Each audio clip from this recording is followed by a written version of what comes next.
salah satu wakil rakyat di Provinsi Jawa Barat yang hari ini sedang mengalami gangguan jiwa, yang hari ini tidak berpihak kepada rakyat Jawa Barat, terlebih khususnya rakyat yang telah memilih dan rakyat yang telah memberikan kepercayaan kepadanya adalah Maulana Yusuf, anggota DPRD dari Partai Kebangkitan Bangsa.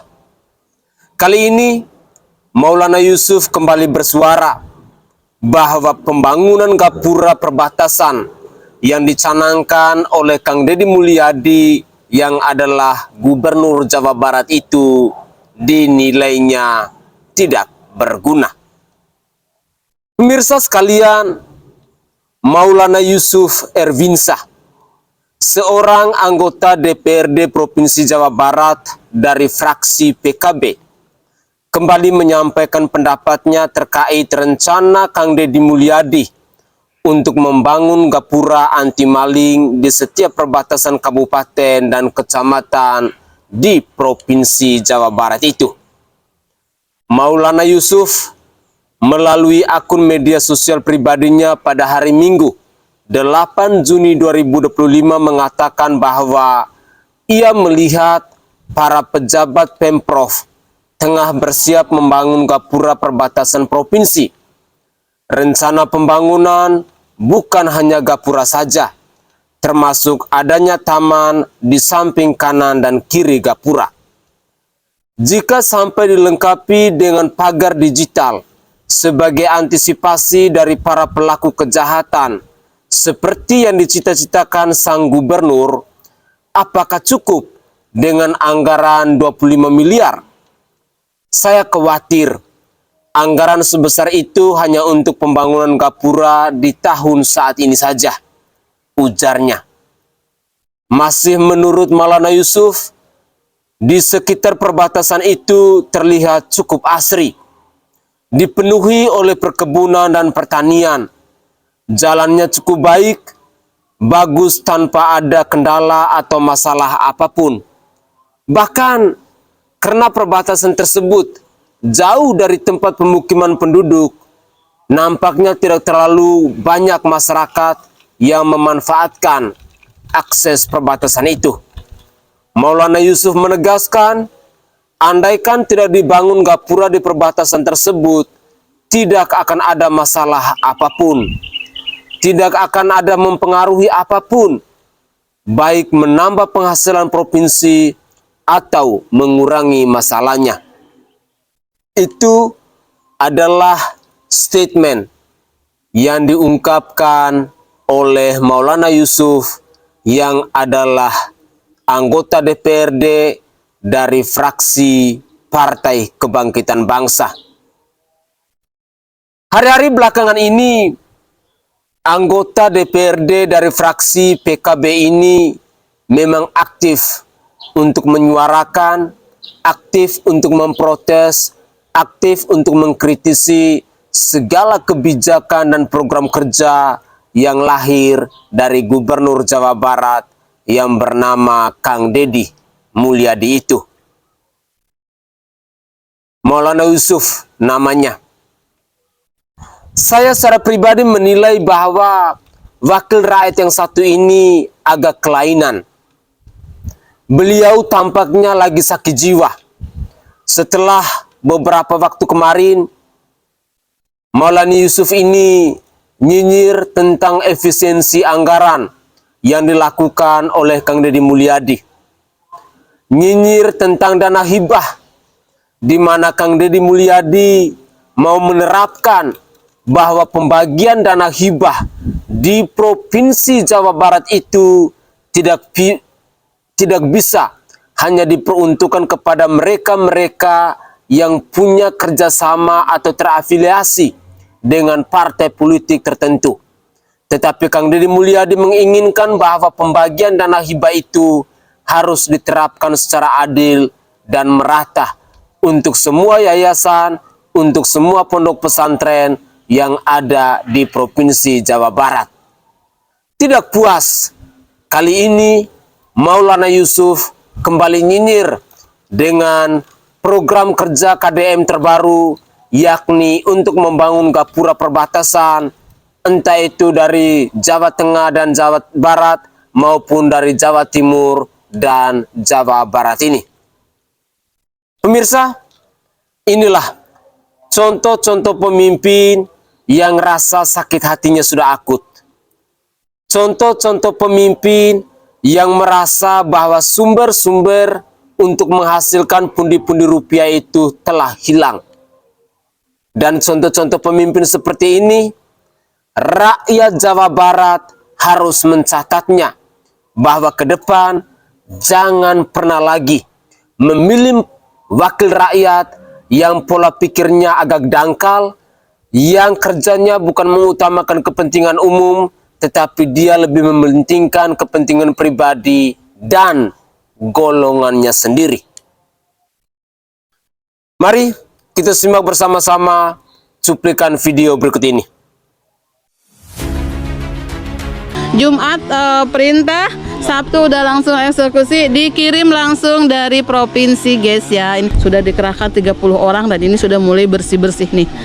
Nah, teman-teman, luar biasa banget ya ini kerja Bapak Gubernur kita yang akan membangun wilayah perbatasan.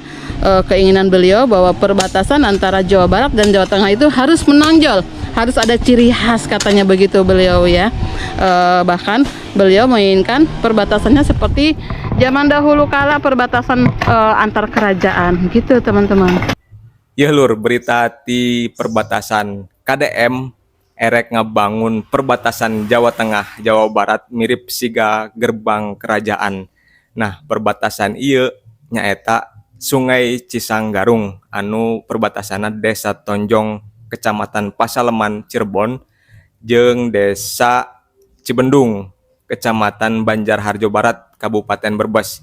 Didinya aya jembatan penghubung, jembatan eta ngaranna Jembatan Cisanggarung, teu tanggung-tanggung dan anu digelontorkeun ka Desa Tonjong sampai 20 miliar. Kabayang teu hadena siga kumaha infrastruktur nu engke aya di Desa Tonjong, jalana alusna siga kumaha. Pernyataan Kang Deddy Mulyadi, jangan sibuk ngurusi saya, jangan sibuk ngurusi orang yang lagi ngurusi orang, terdengar sederhana, namun menyimpan makna etis yang dalam. Sindiran ini seolah-olah mengajak masyarakat untuk berhenti terjebak dalam kebiasaan mencampuri urusan pribadi public figure, terutama mereka yang sedang bekerja demi kepentingan umum. Secara logis, pernyataan Kang Deddy Mulyadi bisa dirumuskan demikian. Orang yang sedang ngurusi orang berarti dia tengah menjalankan tanggung jawab sosial. Mengurusi orang yang sedang bertanggung jawab adalah tindakan destruktif atau mengganggu, tidak produktif. Maka, mencampuri urusan orang yang sedang bekerja untuk kepentingan publik justru menghambat kerja itu sendiri. Artinya, Kang Deddy Mulyadi sedang tidak sekedar membela diri, tetapi menyuarakan etika publik, fokus pada kontribusi, bukan pada dramatisasi pribadi. Filsuf Hans Jonas dalam bukunya The Imperative of Responsibility menyatakan, act so that the effect of your action are compatible with the permanence of genuine human life. Bertindaklah sedemikian rupa sehingga dampaknya sejalan dengan kelangsungan hidup manusia yang otentik. Jonas menekankan bahwa dalam setiap tindakan sosial, tanggung jawab harus menjadi fondasi utama. Kritik, jika perlu, seharusnya diarahkan pada substansi kerja dan kebijakan, bukan pada ranah personal yang tak relevan dengan kepentingan publik. Jean-Paul Sartre berkata, man is nothing else but what he makes of himself. Manusia tidak lain adalah apa yang ia perbuat dari dirinya sendiri. Sartre menolak penilaian berdasarkan gosip atau persepsi semu. Baginya, eksistensi manusia dibentuk oleh tindakan, bukan opini publik. Kang Deddy Mulyadi dalam kerangka ini tampil sebagai aktor otentik yang memilih berkarya, bukan sekedar menjadi objek komentar. Imam Al-Ghazali menegaskan, "Man ishtaghala bi'uyubin nasi nasiya uyuba nafsihi fahalaka." Barang siapa sibuk dengan aib orang lain, ia akan lupa pada aib dirinya sendiri, lalu binasa. Dalam kerangka etika, mengurusi kekurangan orang lain bukan hanya sia-sia, tetapi destruktif secara spiritual. Fokus seharusnya diarahkan ke dalam introspeksi, bukan intervensi terhadap yang sedang bekerja. Melalui 3 lensa, etika tanggung jawab, eksistensialisme, dan tasawuf, terlihat bahwa pernyataan Kang Deddy Mulyadi adalah ajakan untuk berhenti mengomentari dan mulai berkontribusi. Ruang publik harus diisi oleh kerja, bukan wacana kosong. Sibukkan pada tugas dan amanahmu sendiri, karena peradaban tidak dibangun oleh komentar, melainkan oleh kontribusi nyata. Luar biasa kata-kata dari Bapak Tua ini. Dan ini adalah kata-kata yang tepat kita sematkan kepada kaum elit yang hari-hari belakangan ini sibuk untuk nyinyirin program kerja dan kebijakan dari Kang Deddy Mulyadi. Saya berharap bahwa cuplikan video yang disampaikan oleh Bapak Tua ini bisa didengar oleh seorang Maulana Yusuf maupun si Ono Surono yang selama ini begitu aktif di media sosial untuk mengkritisi, untuk nyinyir kebijakan dan program kerja yang lahir dari Gubernur Jawa Barat yang bernama Kang Deddy Mulyadi itu. Pemirsa sekalian, kalau kita melihat hari-hari belakangan ini, bahwa yang nyinyir kepada program kerja dari Kang Deddy Mulyadi itu adalah mereka-mereka yang sakit hatinya sudah akut. Mereka-mereka yang kehilangan pundi-pundi rupiah. Mereka-mereka yang merasa panik. Mereka-mereka yang merasa sudah tidak nyaman lagi untuk menjadi wakil rakyat, untuk menjadi public figure, di mana segala pergerakan yang mereka lakukan semuanya dibatasi oleh Kang Deddy Mulyadi yang adalah Gubernur Jawa Barat hari ini. Poin kedua yang mau saya tekankan bahwa dalam kepemimpinan Kang Deddy Mulyadi, beliau sama sekali tidak butuh manusia yang berkata-kata, manusia yang berkuar-kuar di media sosial, tetapi beliau lebih membutuhkan manusia-manusia yang mau memberikan kontribusi untuk membangun Jawa Barat, untuk mewujudkan Jawa Barat menjadi provinsi yang istimewa. Itu adalah target yang ingin dicapai oleh seorang pemimpin yang bernama Kang Deddy Mulyadi ini. Nyinyiran dari Ono Surono maupun Maulana Yusuf ini mau menunjukkan bahwa rakyat Jawa Barat harus melek. Rakyat Jawa Barat harus mencatat nama-nama wakil rakyat yang selama ini kerjanya hanya sibuk untuk berkuar-kuar di media sosial tanpa memberikan kontribusi apa-apa untuk membangun Jawa Barat menjadi lebih istimewa. Dengan demikian, bahwa di pemilu yang akan datang, tepatnya di tahun 2029 nanti, rakyat Jawa Barat harus bergandeng tangan bersama-sama, menyuarakan dan menyingkirkan serta menyungsepkan manusia-manusia otak dangkal, manusia-manusia yang tidak berguna, para wakil rakyat yang tidak mampu untuk memberikan kontribusi dalam membangun provinsi Jawa Barat itu. Rakyat Jawa Barat pula harus kritis dengan semua pihak yang selama ini selalu tidak mendukung kebijakan dan program kerja dari Kang Deddy Mulyadi itu. Saya memang bukan rakyat Jawa Barat, tetapi sejauh pengamatan saya melihat bahwa ada beberapa partai politik yang tampaknya benar-benar menonjol, yang tidak mendukung dan tidak berpihak terhadap segala kebijakan dan keputusan yang dipersembahkan oleh Kang Deddy Mulyadi. Ada Partai Moncong Putih alias PDI Perjuangan, di mana kita diperlihatkan oleh seorang Ono Surono yang adalah Wakil Ketua DPRD di Provinsi Jawa Barat, yang hari-hari belakangan ini selalu sibuk untuk menentang, untuk memprotes, dan untuk menolak kebijakan dari Kang Deddy Mulyadi.